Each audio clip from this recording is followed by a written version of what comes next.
السلام علیکم، میں ہوں نور العارفین صدیقی اور آپ دیکھ رہے ہیں عارفین نامہ۔ یکم محرم الحرام، شہادت حضرت عمر فاروق رضی اللہ تعالی عنہ اسپیشل۔ آج کا یہ پروگرام ایک چھوٹی سی حقیر سی ادنا سی کوشش ہے خلیفہ دوم مراد رسول حضرت عمر فاروق رضی اللہ تعالی عنہ کو خراج عقیدت پیش کرنے کی۔ غیر ضروری بحث اور مباحثے میں پڑھ کر وقت برباد کرنے سے حاصل تو کچھ نہیں۔ حضرت عمر فاروق کا یوم شہادت یکم محرم الحرام ہے یا پھر کچھ اور، آپ کو اس کے لیے زیادہ تردد کرنے کی ضرورت نہیں پڑے گی۔ پچھلے سال کی طرح اس سال بھی اس ایک پروگرام کے اس ایک ایپیسوڈ کے کمنٹ سیکشن میں جا کر کے آپ جو آل فال باتیں، جو کفریہ کلمات، جو مشرکانہ جملے اپنے آپ کو اسلام پسند اور مسلمان بتانے والوں کے پڑھیں گے، اس سے آپ کو پتہ چل جانا چاہیے کہ آج کے دن کون خوش ہے اور آج کا دن کس کے لیے جو ہے وہ کرب، رنج، الم اور افسوس کا باعث ہے۔ یوں تو یہ پورا مہینہ محرم الحرام کا اپنے تقدس کے ساتھ ساتھ ایک غم و اندوہ کی ایک علامت بن کر کے ہر سال اس کا سورج طلوع ہوتا ہے۔ یکم محرم الحرام کو حضرت عمر فاروق رضی اللہ تعالیٰ عنہ اور ظاہر ہے کہ شہدائے کربلا کے حوالے سے جب ہمیں بات کرنی پڑتی ہے، شہدائے کربلا کو جب ہم یاد کرتے ہیں، حضرت امام حسین رضی اللہ تعالیٰ عنہ کی شہادت کا سانحہ عظیم جب ہم یاد کرتے ہیں تو 10 محرم الحرام سے کون مفر کر سکتا ہے۔ حضرت عمر فاروق رضی اللہ تعالی عنہ، میں کئی بار گزارش کر چکا ہوں، اسلامی تاریخ میں نبی کریم صلی اللہ علیہ وآلہ وسلم کے بعد اپنی ڈومیننس کے اعتبار سے، اپنے روب دبدبے، اپنی جنگجویانہ فطرت اور ڈیسیجن میکنگ ایبلٹیز کے حوالے سے شروع سے میری ایک پسندیدہ شخصیت رہے ہیں، اور مجھے یہ بتلاتے ہوئے نیشنل ٹیلی ویژن پہ بھی میں نے اس بات کا بارہا بخان کیا، اور ایک مرتبہ پھر یہ بتاتے ہوئے مجھے بہت مسرت محسوس ہوتی ہے کہ حضرت عمر فاروق رضی اللہ تعالی عنہ کی اسی نام سے مناسبت اور اس سے انس کا ایک ثبوت ہی کہہ لیجئے چھوٹا سا، وہ یہ کہ احقر کے صاحبزادے کا نام، میرے بیٹے کا نام بھی عمر ہے اور میرے پرنانا کا نام بھی عمر تھا۔ ظاہر ہے بیٹے کے نام پہ تو میرا بس تھا، پرنانا کے نام پر نہیں، لیکن الحمدللہ ثم الحمدللہ عمر نام سے محبت یہ ہماری نسلوں میں ہے، ثم الحمدللہ۔ آج جمعے میں بھی جب اس بات کا بیان ہوا، متعدد حدیث کا ہم نے جائزہ لیا، وہاں پر بھی ظاہر ہے کہ تمام لوگ گائے بگائے ان سب باتوں کو پڑھتے ہوئے رہتے ہیں، اس کے حوالے سے خصوصی پروگرامز بھی ہوتے ہیں، زمین میں بھی چھپتے ہیں، لوگوں کا اپنا انٹرسٹ لیول بھی ہے، وہ اس پہ گوگل پہ سرچ کرتے رہتے ہیں، یوٹیوب پہ مختلف مولاناؤں کے، عالموں کے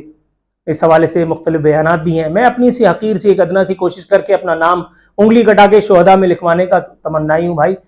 نبی کریم صلی اللہ علیہ وسلم کی مراد رسول حضرت عمر فاروق رضی اللہ تعالیٰ عنہ، جنہیں ان کا لقب فاروق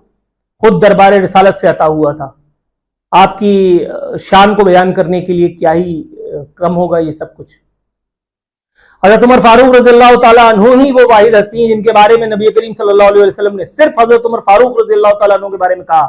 کہ جس راستے پر عمر ہو اس راستے پر شیطان نہیں آتا۔ حضرت عمر فاروق رضی اللہ تعالیٰ عنہ ہی اسلامی تاریخ میں وہ واحد ہستی ہیں،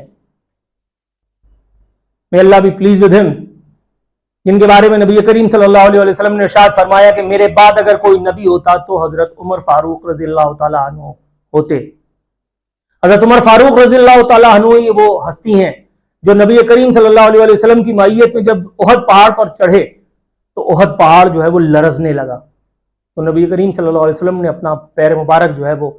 زور سے اٹھا کر کے اور احد کو رسید کیا اور کہا کہ خبردار، احتیاط سے، تجھ پر ایک نبی، ایک صدیق اور 2 شہید، یعنی حضرت عمر فاروق رضی اللہ تعالیٰ عنہ اور حضرت عثمان غنی رضی اللہ تعالیٰ عنہ اس وقت موجود ہیں۔ حضرت عمر فاروق رضی اللہ تعالیٰ عنہ یہ جملہ سن کر کے اور آپ کا رد عمل ذرا ملاحظہ کیجئے، آپ نے فوراً یہ دعائیہ کلمات ادا کیے کہ یا اللہ تعالیٰ میری شہادت کی آرزو کو قبول و منظور فرما اور مجھے موت یعنی شہادت نبی کریم صلی اللہ علیہ وسلم کے شہر یعنی مدینہ منورہ میں ملے۔ اور پھر آپ نے دیکھا اسلامی تاریخ کا جائزہ لیں تو نبی کریم صلی اللہ علیہ وسلم کی مراد حضرت عمر فاروق رضی اللہ تعالیٰ عنہ کی یہ دعائیں، دونوں دعائیں، شہادت کی بھی اور مدینہ میں شہادت کی، یہ دونوں دعائیں اللہ رب العزت نے پوری کی۔ 22 لاکھ مربع میل کا حاکم، 22 لاکھ مربع میل کا حاکم، قیصر و کسریٰ جیسی بڑی بڑی سلطنتوں کو تاراج کرنے والا، فارس پر اپنا جھنڈا لہرانے والا، اور ظاہر ہے یہ وہی بغض ہے جو آپ کو کمنٹ سیکشن میں نظر بھی آئے گا۔ بہت سارے ایسے لوگ ہیں جن کے نام کے آخری آپ صیغے کو جیسے ہی آپ پڑھیں گے تو آپ کو پتہ چل جائے گا کہ یہ کہاں سے بلونگ کرتا ہے۔ اور یہی مجھے ہارون الرشید، وہ پی ٹی آئی کا پسندیدہ صحافی، اس نے ایک حدیث حضرت عمر فاروق رضی اللہ تعالیٰ عنہ کا ایک قول اس نے ایک اپنے آرٹیکل میں لکھا اور میں انگشت بدندہ رہ گیا، حیران پریشان رہ گیا میں۔ اور جب میں نے ریسرچ کی تو حضرت عمر فاروق رضی اللہ تعالیٰ عنہ کی یہ الفاظ مبارک پڑھ کر کے مجھے اندازہ ہوا کہ فارس کی یہ زمین کتنی قاتل، کتنی سم قاتل، کتنی زہر قاتل تھی۔ آپ نے اس خواہش کا اظہار فرمایا، کم و بیش الفاظ بتا رہا ہوں، اللہ کمی بیشی معاف فرمائے، کہ عمر کا بس اگر چلتا تو فارس اور عرب کے درمیان زمین سے آسمان تک آگ کی ایک دیوار کھڑی کر دیتا، تاکہ فارس کا جو زہر ہے، جو فارس کا زہر جو آپ کو کمنٹ سیکشن میں بھی نظر آ رہا ہوگا، وہ زہر عرب تک نہ پہنچ سکے۔ اللہ اکبر، اللہ اکبر۔ اللہ رب العزت نے حضرت عمر فاروق رضی اللہ تعالی عنہ کو یہ سعادت بخشی کہ نبی کریم صلی اللہ علیہ وسلم کے وصال کے بعد حضرت ابو بکر صدیق اور ان کے بعد پھر حضرت عمر فاروق رضی اللہ تعالیٰ عنہ کو خلیفۃ المسلمین، مسلمانوں کا منتخب کر لیا گیا۔ آپ کے مشہور الفاظ ہیں، مجھے اچھی طرح سے یاد ہے، میں نے انٹرمیڈیٹ میں اس پر تقریباً 5 پیج کا ایک مضمون بھی لکھا تھا، کیونکہ عمر میرا فیوریٹ سبجیکٹ ہے، فیوریٹ ٹاپک ہے۔ اس پر لکھنے کے لیے الحمدللہ مجھے مزید اب کسی کتاب کی اللہ کا شکر ہے حاجت تو نہیں ہے، کچھ اور اچھا پڑھنے کے لیے مل جائے تو خوشی ہوتی ہے۔ کم و بیش الفاظ اللہ تعالیٰ معاف فرمائے کمی بیشی، کہ عمر تمہارے لیے یعنی اپنی رعایا کے لیے اپنا ایک گال زمین پر رکھ دے گا۔ یہ تصور کس نے پیش کیا تھا جس کو بیچ کر کے عمران خان اقتدار میں آیا کہ اگر دجلہ کے کنارے کتا بھی پیاس سے مر گیا تو اس کا وبال بھی حضرت عمر پہ ہوگا؟ یہ ماں سوا حضرت عمر اور کوئی ہو نہیں سکتا۔ وہ کون تھا کہ جس نے اپنے بیٹے کو دسترخوان پہ بیٹھے دیکھ کر کے، اور جب آپ نے دیکھا کہ اس دسترخوان پہ 1 سے زائد سالن موجود ہیں تو آپ حیرانی کا اظہار آپ نے فرمایا، تو صاحبزادے نے جزبز ہو کر کے فرمایا بابا جان آج فلاں سالن کھانے کا دل چاہ رہا تھا، تو آپ نے ارشاد فرمایا بخدا یہ اسراف ہی ہے کہ تمہارے دل نے جو کہا تم نے وہ کیا بھی۔ اور ایک اور روایت مجھے یاد آتی ہے کہ حضرت عمر فاروق رضی اللہ تعالیٰ عنہ کو مچھلی پسند تھی۔ آپ کا ایک ملازم، اس نے حضرت عمر فاروق رضی اللہ تعالیٰ عنہ کو کے گھوڑے کو، پسندیدہ گھوڑے کو لیا اور آپ کی نماز پڑھنے کے اوقات کا اس نے تعین کر لیا کہ کس وقت ظہر سے مغرب یا ظہر سے عصر کا کوئی ٹائم تھا کہ اس دوران میں حضرت عمر بزی رہیں گے، تو میں فلاں جگہ سے جا کر کے، دور دراز کا علاقہ تھا، اس نے سفر اختیار کیا اور وہاں سے وہ مچھلی لے آیا۔ حضرت عمر فاروق رضی اللہ تعالیٰ عنہ جب کھانے پر بیٹھے تو دیکھا کہ تازہ پکی ہوئی خوشبودار جو ہے وہ مچھلی کے قتلے رکھے ہیں۔ آپ نے تعجب سے غلام کو دیکھا اور فرمایا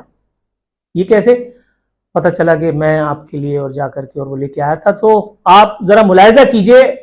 اور اگر آپ اپنے آنسو روک پائیں تو بھائی آپ سے زیادہ سخت دل میں تو کہتا ہوں کوئی ہے ہی نہیں، یہ بہادر حضرت عمر فاروق رضی اللہ تعالیٰ عنہ مچھلی کھانے سے پہلے اپنے گھوڑے کے پاس گئے، گھوڑے کو دیکھا، غلام نے گھوڑا پورا دھو دھلا کر کے وی آئی پی کر کے رکھ دیا تھا تاکہ گھوڑے پر سفر کے اثرات ظاہر نہ ہو۔ حضرت عمر فاروق نے دیکھا تو ایک جگہ ایک میل کا ٹکڑا کچھ تھا، آپ نے ناخن سے اس کو کھرچا اور گھوڑے کی پشت سہلاتے ہوئے کہا میرے دوست اگر مجھے پتا ہوتا کہ تجھے میری وجہ سے اتنی تکلیف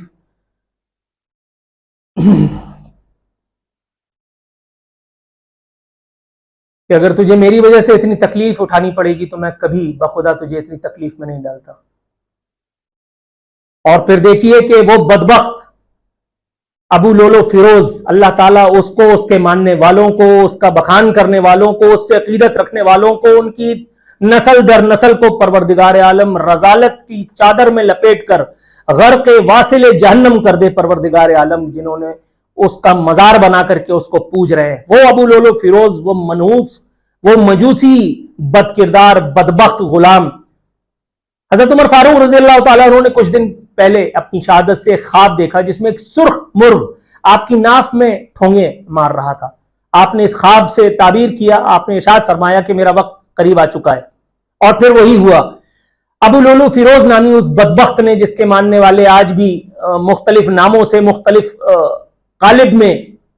آپ کو، مجھ کو، ہم سب کو ہمارے اندر بیٹھ کر کے دھوکہ دیتے اور ہمارا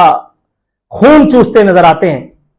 اس ابو لولو فیروز بدبخت نے، اس ملعون نے حضرت عمر فاروق رضی اللہ تعالیٰ عنہ پر چھریوں کے، خنجر کے جا بجا وار کر کے اور آپ کو شدید زخمی کر دیا۔ اور اسی وار کے سبب کچھ روز تک زخمی رہنے کے بعد حضرت عمر فاروق رضی اللہ تعالیٰ عنہ اپنے رب، میرے رب، آپ کے رب، ہم سب کے رب کے پاس پوچھ کر گئے۔ آپ کی روح قفس انصری سے پرواز کر گئی۔ قالو ان اللہ و انا الیہ راجعون۔ آباد ہوئے وہ تمام جو اللہ رب العزت، اس کے رسولوں، بالخصوص نبی محترم آخر الزماں شافع محشر حضرت محمد مصطفیٰ صلی اللہ علیہ وآلہ وسلم، خاندان اہل بیت عظام، پنجتن پاک، صحابہ کرام رضوان اللہ علیہم اجمعین کی تقلید کرتے پائے گئے۔ ان کے تقدس کو اپنا نظریہ بنایا، اپنے آپ پر مقدم جانا۔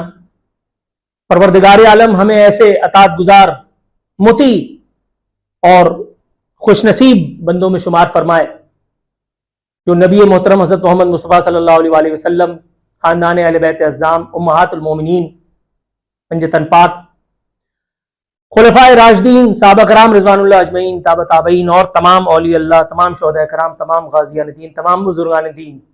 ان سب کی اتباع کا پروردگار عالم ہمیں توفیق دے۔ اللہ تعالیٰ ان سے تقدس کو ہمارے قبول و منظور فرمائے پروردگار عالم، اور اللہ تعالیٰ بے شک اس کا حشر انہی لوگوں کے ساتھ کرے گا جو جس کو آئیڈیلائز کرتا ہے، جو ابو لولو فیروز کے معتقدین ہیں، ان کا حشر ابو لولو فیروز کے ساتھ ہو، جو عمر، علی، عثمان اور ابو بکر کے معتقدین ہیں ان کے ساتھ۔ پروردگار ہماری اس ایک بیان کو اپنی بارگاہ میں قبول و منظور فرمائے۔ جو کمی بیشی ہے اس کا ذمہ دار میں ہوں، اور جو بیان آپ کو اچھا لگے، آدمیوں سمجھیے وہ اللہ رب العزت کی طرف سے تھا۔ اللہ تعالیٰ اس بیان کو قبول و منظور فرمائے، اس میں کمی بیشی کوتاہی ہوئی اور تو اللہ تعالیٰ اسے معاف فرمائے۔ امان اللہ۔